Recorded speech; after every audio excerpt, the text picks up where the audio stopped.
গতকাল একটা চুরি মামলার একটা তদন্তপ্রাপ্ত আসামিকে ধরতে যায় এসআই রুহুল এবং এসআই আব্দুল লতিফ গেন্দুকুড়ি এলাকায়। সেখানে তারা আসামির বাড়িতে আসামি ধরার সময় আসামি এবং তার লোকজন পুলিশের সাথে ধস্তাধস্তি করে। এক পর্যায়ে আসামি রাশিদুল ধারালো দেশীয় অস্ত্র দিয়ে এসআই রুহুলকে পাথরে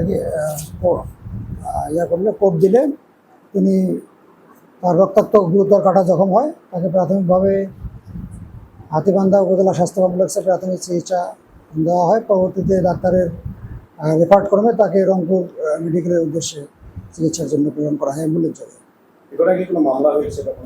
জি, এই ঘটনায় মামলা করা হয়েছে। আসামি গ্রেপ্তারের যে অভিযান এটা চলমান আছে।